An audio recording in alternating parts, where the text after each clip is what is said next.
Hello everyone. आज इस video में हम लोग सोप्स एंड डिटर्जेंट का कंसेप्ट पूरे डेप्थ में सीखने वाले हैं। कार्बन कंपाउंड का ये टॉपिक बहुत इंपॉर्टेंट है एग्जाम के लिए। 5 मार्क्स का क्वेश्चन जनरली यहाँ से आता है और कई बार 1 मार्क्स का क्वेश्चन आपको एमसीक्यू में देखने को मिल सकता है। सो उसी को ध्यान में रखते हुए पूरा डेप्थ में लेक्चर प्रिपेयर किया हूँ। आइए इसको वन बाय वन पहले समझते हैं। सोप्स का कंसेप्ट एक्सप्लेन करूंगा पहले, फिर उसके लिमिटेशंस, फिर डिटर्जेंट पे आएंगे और फिर फाइनली हम लोग क्या करेंगे, दोनों में डिफरेंस क्या है कंपेयर करेंगे। सो देखिए, सोप की अगर बात किया जाए तो देखिए हमारे पास जनरली दो सोप्स का एग्जांपल्स है बुक्स में दिया हुआ। एक है सोडियम स्टारेट और दूसरा है सोडियम पैल्मिटेट। दोनों में अगर आप देखो तो लॉन्ग चेन है किसका, कार्बोक्सिलिक एसिड का, और साथ में सोडियम लगा हुआ है। सो बेसिकली ये है क्या सोप मेरा, अगर वन लाइन में अगर एक्सप्लेन करना हो कि सोप क्या है तो क्या बोलोगे आप, it is a sodium salt of long chain of carboxylic acid. Alright, अभी देखो आप, ये क्या अपने आप बन जाएगा? नहीं बनेगा। करना क्या पड़ेगा मुझे, बेसिकली मुझे chemical properties of ethanoic acid में हम लोगों ने देखा हुआ है कि जब हम एक एस्टर का बेसिक हाइड्रोलाइसिस करते हैं तो मेरे पास क्या मिलता है, sodium salt of carboxylic acid मिलता है और साथ में मुझे अल्कोहल मिलता है।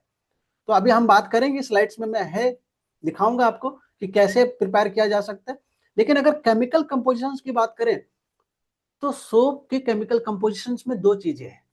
एक मेरा कार्बोक्सिलिक एसिड है जो कि एक वीक एसिड होता है, और साथ में क्या है मेरा, एक स्ट्रॉन्ग बेस सोडियम हाइड्रोक्साइड। इसी वजह से मैंने यहाँ पे लिखा हुआ है क्या कि strong base plus weak acid मिलके क्या बनाया है, सोप बनाया है। हम लोग बात करेंगे लिटमस पेपर में भी ये क्या कुछ करने वाले हैं। ऑलराइट, सो C17H35 वो माइनस Na प्लस, ये मेरा सोडियम स्टारेट है, ठीक है। और यहाँ पे जो कार्बोक्सिलिक एसिड यूज हो रहा है वो कौन सा है, स्टारिक एसिड। फॉर्मूला क्या होगा उसका, C17H35COOH।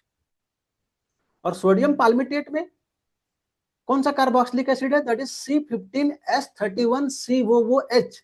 इसको हम लोग बोलते हैं पाल्मिटिक एसिड। ऑलराइट, नेक्स्ट देखिए इसमें क्या है, दो चीजें हैं। एक तो आपके पास क्या है, आयनिक पार्ट है, this is my ionic part and this is my non ionic part.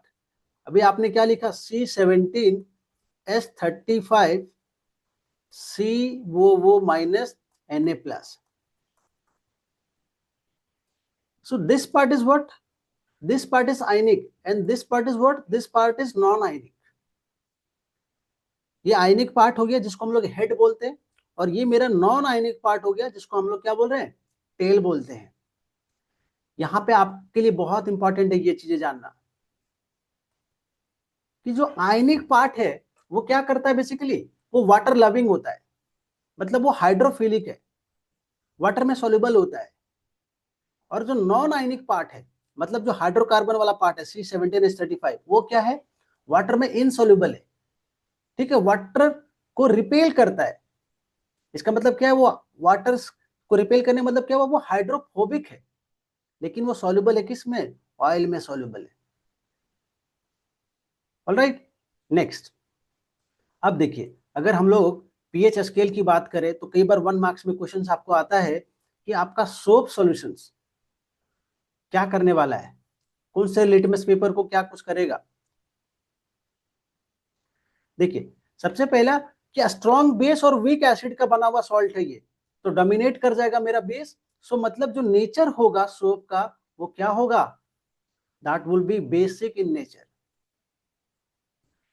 Soap मेरा क्या होगा, बेसिक इन नेचर होगा, मतलब alkaline in nature you can say. तो ये क्या करेगा, रेड लिटमस को क्या करेगा, ब्लू कर देगा। 1 मार्क्स का क्वेश्चन यहाँ पे देखो, आपको पीएच इंडिकेटर में मैंने दिखा रखा है पीएच स्केल पे। एक्चुअली 7 से बिलो वाला मेरा एसिड होता है, 7 वाला न्यूट्रल होता है, और 7 से अबव जो होता है वो मेरा क्या होता है, बेसिक होता है, जिसको हम लोग अल्कलाइन भी कहते हैं। थोड़ा सा फर्क है दोनों में, बेसिक और अल्कलाइन में। सो यहाँ पे सोप सॉल्यूशंस का देखिए पीएच स्केल में दिखा रखा है वैल्यू 11 एंड 12 के बीच में। ऑलराइट, सो यहाँ से 1 मार्क्स का क्वेश्चन बनेगा। नेक्स्ट अब देखिए, एक्चुअली सोप जो बना है वो कौन से प्रोसेस से बन रहा है। कई बार एग्जाम में आता है कि प्लीज एक्सप्लेन सेपोनिफिकेशंस, मैं आपको एक्सप्लेन करूंगा नेक्स्ट स्लाइड में। लेकिन सोप बनता कौन से प्रोसेस से, इसी सेपोनिफिकेशन प्रोसेस से बनता है। अगर आप चाहते हो कि लेबोरेटरी में हम सोप प्रिपेयर करें तो उसके लिए आपको क्या करना पड़ेगा, यू नीड 3 थिंग्स। पहला आपको क्या चाहिए, वेजिटेबल ऑयल चाहिए, चाहे वो आपका आपका कोकोनट ऑयल हो या फिर कॉटन सीड ऑयल हो या फिर कैस्टर ऑयल हो या फिर सोयाबीन ऑयल हो, ठीक है। और दूसरा रॉ मटेरियल क्या चाहिए आपको, कास्टिक सोडा, जिसको हम लोग सोडियम हाइड्रोक्साइड बोलते हैं, NaOH। एंड तीसरी चीज क्या रिक्वायरमेंट है आपको, दैट इज NaCl। सो ये हमारे रॉ मटेरियल से अगर लैब में मुझे प्रिपेयर करना हो तो देखिए, दिस इज द प्रोसेस, यही मेरा प्रोसेस है जिसको हम लोग क्या बोल रहे हैं, शेपनिफिकेशन।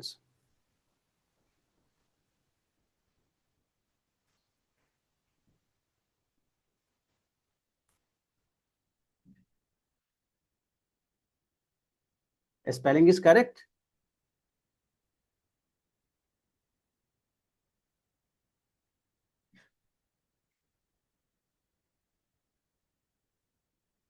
SAP वो होना चाहिए, राइट? Yes, saponification. राइट। देखिए, इसमें होता क्या है, बेसिकली हमारे पास एक एस्टर होता है जिसका हम लोग बेसिक हाइड्रोलिसिस कराते हैं। एनसीईआरटी में दिया हुआ ये रिएक्शंस। एस्टर का बेसिक हाइड्रोलिसिस मतलब सोडियम हाइड्रोक्साइड के साथ रिएक्शंस करा दो, फाइनली मिलता क्या है मुझे, वी गेट टू थिंग्स। एक तो मुझे ये सोप मिल जाता है ना, जो कि क्या होता है, बेसिकली सोडियम सॉल्ट होता है, किसका, कार्बोक्सिलिक एसिड का। और दूसरा क्या मिल जाता है, अल्कोहल, जिसको हम लोग ग्लिसरॉल भी कहते हैं, ठीक है। वेजिटेबल ऑयल्स जो होते हैं ना, वो क्या होते हैं, बेसिकली नेचुरली अकरिंग एस्टर है वो। इसी वजह से हमने क्या लिखा है यहाँ पे, ऑयल, एस्टर के जगह पे। ऑलराइट, सो दिस इज मेरा सैपोनिफिकेशन रिएक्शंस। Alright, next. अब देखिए, मैंने आपको बताया कि सोप में दो चीजें हैं, एक तो क्या है उसमें हाइड्रोफिलिक पार्ट है और दूसरा क्या है, हाइड्रोफोबिक पार्ट है। हाइड्रोफिलिक पार्ट कौन है, जो आयनिक वाला पार्ट है, और हाइड्रोफोबिक वाला पार्ट कौन है, जो नॉन आयनिक पार्ट है। और बेसिकली हमारा जो डर्ट पार्टिकल्स होता है, जैसे कपड़े पे जो गंदगी लगे हुए, वो क्या होता है, बेसिकली ऑयल में सोल्यूबल होता है, वो ऑयली इन नेचर होता है। तो उस पर अटैक करता है कौन, नॉन आयनिक पार्ट। और फिर जब आप उसको पानी में क्या करते हो, डिप करते हो, इमर्स करते हो, है ना, धोने के लिए, तो फिर क्या होता है, आपका वो डर्ट पार्टिकल बाहर चला जाता है। क्यों, क्योंकि उसको उसको अटैक किया किसने, देखो यहाँ पे मैंने आपको दिखा रखा है कि इस डर्ट पार्टिकल्स को अटैक कर रहा है कौन, नॉन आयनिक पार्ट, जो मेरा टेल था, राइट। और ये हेड है, हेड वाला पार्ट क्या है, आयनिक पार्ट है, जो वाटर में सोल्यूबल है। ये नॉन आयनिक पार्ट है, जो कि डर्ट पार्टिकल्स को अटैक कर रहा है और फिर उस पर क्या करता है, उस पर क्लिंचिंग एक्शंस करता है। और फिर जैसे आप उसको पानी में क्या करते हो, डिप करते हो, इमर्स करते हो, तो फिर क्या होता है, वो धुल के बाहर चला जाता है। ठीक है। देखिए, कई बार आपको एग्जाम में पूछ लेते हैं कि मिशेल फॉर्मेशन कैसे होता है, उसका स्ट्रक्चर बनाओ। तो मिशेल में आपको दिखाना है क्या, ये मेरा डर्ट पार्टिकल है जिसपे अटैक किया किसने, नॉन आयनिक पार्ट ने। और ये जो साइड वाले पार्ट है, ये वाला पार्ट क्या है, आयनिक पार्ट है। So this is my ionic part, ठीक है। And this one is my non ionic part, और ये मेरा क्या है, डर्ट पार्टिकल है।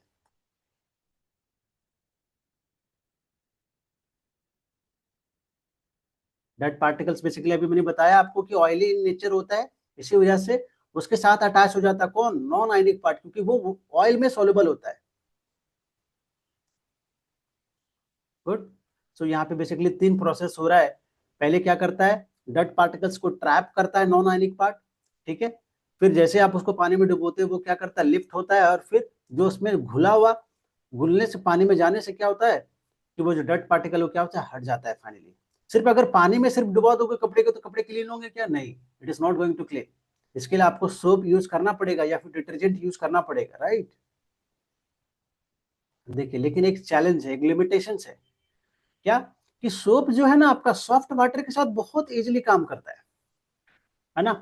फोम बनेगा, लेदर बनेगा, झाग बनेगा बहुत अच्छे से, और क्लीनिंग होगा बहुत परफेक्ट। लेकिन जैसे ही हार्ड वाटर आ गया, हार्ड वाटर मतलब इसमें थोड़ी इम्प्योरिटीज है, जो पानी थोड़ा साफ नहीं है, जिसमें थोड़ा इम्प्योरिटीज है, इम्प्योरिटीज लाइक कैल्शियम आयन है, मैग्नीशियम आयन है। तो सोप क्या करता है, बेसिकली उसके साथ मिलके इनसॉल्युबल प्रेसिपिटेट बना लेता है। इसकी वजह से क्या होता है कि हार्ड वाटर के साथ क्लीनिंग अच्छे से नहीं कर पाता, और फाइनली क्या करता है, बहुत सारा साबुन आपका वेस्ट होगा, उसमें स्कम प्रिपेयर होता है, और क्या होता है, आपका क्लीनिंग एक्शन ना के बराबर होता है। और द पॉइंट। सो लिमिटेशंस में अगर आए कि क्या लिमिटेशंस है सोप का, तो सोप का लिमिटेशंस क्या है कि हार्ड वाटर के साथ वो क्लींसिंग एक्शंस परफॉर्म नहीं कर पाता। रादर वो क्या करता है, हार्ड वाटर के साथ इनसोल्युबल प्रेसिपिटेट बना लेता है, कैल्शियम आयन का और मैग्नीशियम आयन का। देखिए यहाँ पे सॉफ्ट वाटर के साथ देख रहे हो, बहुत अच्छा सा लेदर फॉर्म हो रहा है, जिसको झाग कहते हो। लेकिन जैसे ही देखो आप हार्ड वाटर लिए, हार्ड वाटर में क्या हो रहा है, लेदर फॉर्म नहीं हो रहा, रादर क्या फॉर्म होता है हार्ड वाटर में, स्कम प्रिपेयर हो रहा है, प्रेसिपिटेट जिसको हम लोग कहते हैं। तो ये फर्क है, सॉफ्ट वाटर में लेदर फॉर्मेशन हो रहा है, और हार्ड वाटर में क्या हो रहा है, स्कम जिसको प्रेसिपिटेट कहते हैं वो फॉर्म हो रहा है। So this is the difference.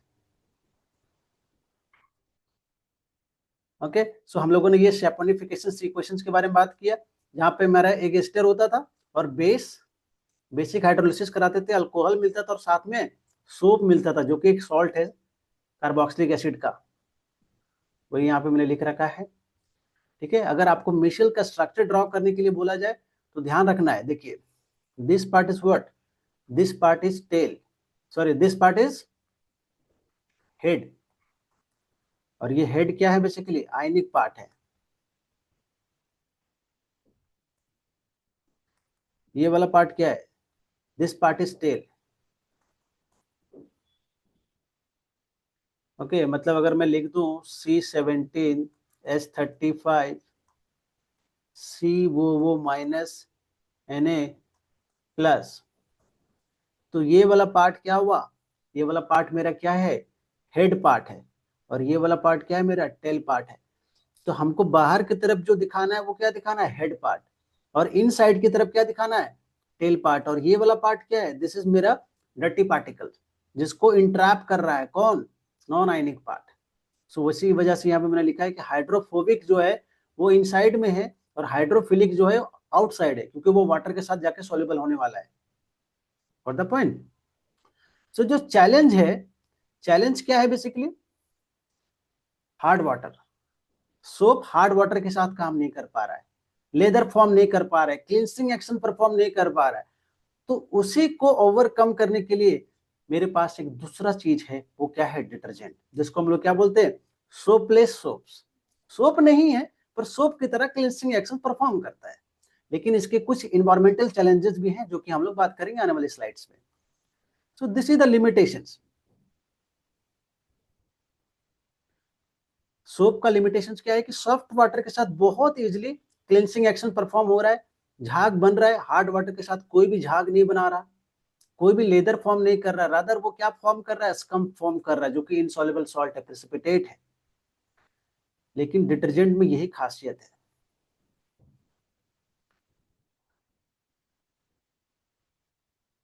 Detergent मेरा क्या करता है बेसिकली, हार्ड वाटर दे दो या सॉफ्ट वाटर दे दो, कोई प्रॉब्लम नहीं, हम क्लींसिंग करने के लिए रेडी हैं। और डिटर्जेंट क्या करता है, दोनों के साथ, हार्ड वाटर हो या सॉफ्ट वाटर हो, क्लींसिंग एक्शन बहुत परफेक्टली करता है। क्यों, क्योंकि वो कोई भी प्रेसिपिटेट नहीं फॉर्म करता कैल्शियम और मैग्नीशियम आयन के साथ। सो this is the advantage of detergent. ठीक है, देखिए आपके बुक में एक क्वेश्चंस भी दिया है, क्या क्वेश्चन दिया है बेसिकली, कि क्या आप डिटर्जेंट का यूज करोगे अगर आपको वाटर में डिफरेंशिएट करना हो कि सॉफ्ट वाटर कौन है, हार्ड वाटर कौन है। तो आप डिटर्जेंट का यूज करके आप सॉफ्ट वाटर और हार्ड वाटर में डिफरेंशिएट नहीं कर सकते। क्यों, क्योंकि डिटर्जेंट जो है सॉफ्ट वाटर के साथ और हार्ड वाटर के साथ भी क्या करने वाला है, बहुत अच्छे से झाग बनाने वाला है और क्लींसिंग एक्शन परफॉर्म करने वाला है। सो अगर वाटर को डिफरेंशिएट करना है कि कौन सा सॉफ्ट और कौन सा हार्ड है, तो उसके लिए आपको सोप यूज करना पड़ेगा। क्यों, क्योंकि सोप क्या करता है, सॉफ्ट वाटर के साथ झाग बनाएगा और हार्ड वाटर के साथ झाग नहीं बनाएगा, मतलब लेदर फॉर्म नहीं करेगा। ठीक है, जिस तरीके से हम लोगों ने सोप को डिसाइड किया, डिफाइन किया, इन द सिमिलर फैशन हम डिटर्जेंट को भी डिफाइन करेंगे। ठीक है, इसमें क्या है कि ये भी मेरा डिटर्जेंट भी मेरा सोडियम सॉल्ट है, लेकिन सोडियम सॉल्ट के साथ एक लॉन्ग चेन होगा एसिड का, और ये एसिड दो तरह का हो सकता है। आपका हो सकता है बेंजीन सल्फोनिक एसिड का लॉन्ग चेन हो, या फिर लॉन्ग चेन हो किसका, अल्काइल हाइड्रोजन सल्फेट का। ओके, मतलब डिटर्जेंट में भी आयनिक पार्ट होने वाला है और नॉन आयनिक पार्ट होने वाला है। देखते हैं हम लोग।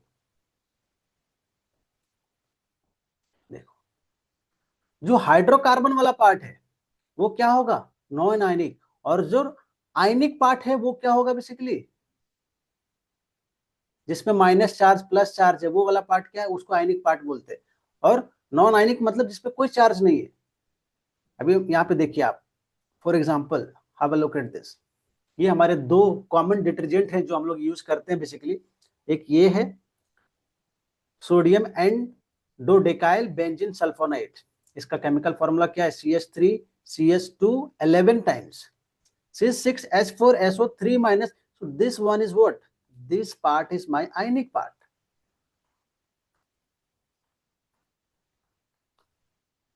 आयनिक पार्ट क्या होता है, वाटर सोल्यूबल होता है, साथ में क्या बोलते हैं उसको हम लोग, हाइड्रोफिलिक बोलते हैं।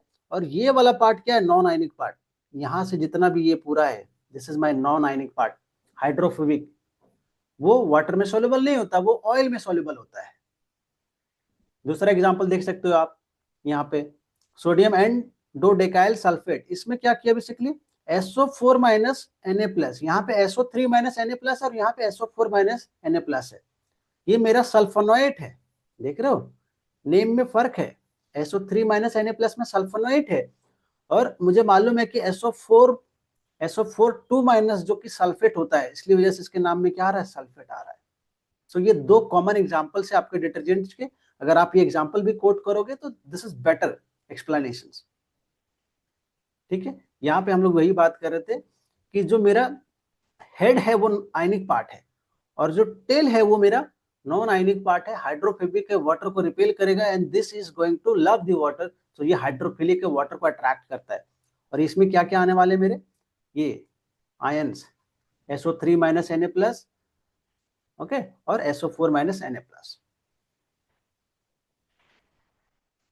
नाउ अब देखिए डिटर्जेंट का प्रैक्टिकल एप्लीकेशंस क्या है। दो प्रैक्टिकल एप्लीकेशंस है डिटर्जेंट्स का। हम लोग यूज करते हैं वॉशिंग पाउडर बनाने में, चाहे आपने यूज किया होगा Surf Excel, Tide, Rin, Nirma, ये सब जो है आपके बेसिकली वॉशिंग पाउडर्स है। और आप शैम्पू यूज करते हो, शैम्पू भी आपका क्या है, बेसिकली डिटर्जेंट से ही बना है।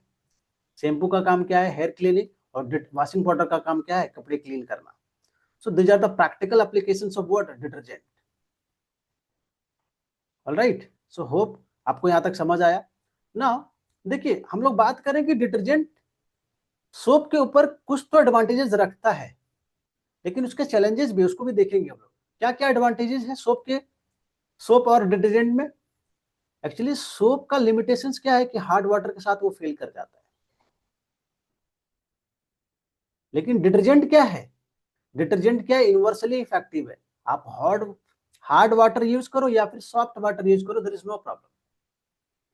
और क्लींसिंग एक्शंस की भी अगर बात करोगे तो डिटर्जेंट क्या है, बेटर क्लींसिंग एक्शंस परफॉर्म करता है एज कंपेयर टू सोप, है ना, स्ट्रॉन्गर, इनहैंस्ड। और वाटर में सॉल्युबल भी ज्यादा है, कौन, डिटर्जेंट वाटर में तुरंत सॉल्युबल हो जाता है। लेकिन अगर सोप की बात करें तो वो वाटर में मॉडरेट सॉल्युबल है। Alright, so this is the comparison, this is the advantage of detergent over the soap. लेकिन जो इन्वायरमेंटल प्रॉब्लम है वो ये है कि कुछ डिटर्जेंट जो हमारे हैं वो क्या है, basically they are not biodegradable. मतलब जो बैक्टीरिया है, जो ऑर्गेनिज्म है, उसको क्या कर पा रहे हैं, उसको डिकम्पोज नहीं कर पा रहे, देख रहे हो, because the chemical compounds of bacteria उसको क्या कर रहे हैं, जो माइक्रो ऑर्गेनिज्म है उसको डिकम्पोज नहीं कर पा रहे। इसकी वजह से वो डिटर्जेंट पानी के तौर पे जब रिवर में जाता है या लेक में जाता है तो उसको क्या करता है, पॉल्यूट कर देता है। पॉल्यूट करता है तो प्रॉब्लम क्या है कि उसमें जो एक्वेटिक एनिमल्स, एक्वेटिक स्पीशीज है, चाहे फिश हो या फिर कुछ और हो, वो क्या करेगा, उनको हार्म करने वाला है। सो नॉन बायोडिग्रेडेबल होने का डिसएडवांटेज है डिटर्जेंट का। ऑलराइट, सो यही मैंने बात किया यहाँ पे कि वाटर पोल्यूशन करता है लेक में और रिवर में, क्योंकि क्या है, बेसिकली कॉम्प्लेक्स हाइड्रोकार्बन है ना। बैक्टीरिया उसको क्या कर पा रहा है, उसको ब्रेक डाउन नहीं कर पा रहा है। ऑलराइट, सो देखिए, अगर हम लोग समरी अगर बात करें तो बेनिफिट है डिटर्जेंट का कि वो क्या करता है, हार्ड वाटर के साथ उसका कोई चैलेंज नहीं है, उसको भी वो टैकल आउट कर लेता है। ठीक है, बेटर क्लींसिंग एक्शन परफॉर्म करता है, सोल्यूबल ज्यादा है वाटर में, लेकिन इन्वायरमेंटल पॉइंट ऑफ व्यू से क्या है, दिक्कत कर रहा है, नॉन बायोडिग्रेडेबल है। So this is the challenge. Alright, so finally हम लोगों ने क्या क्या बात किया।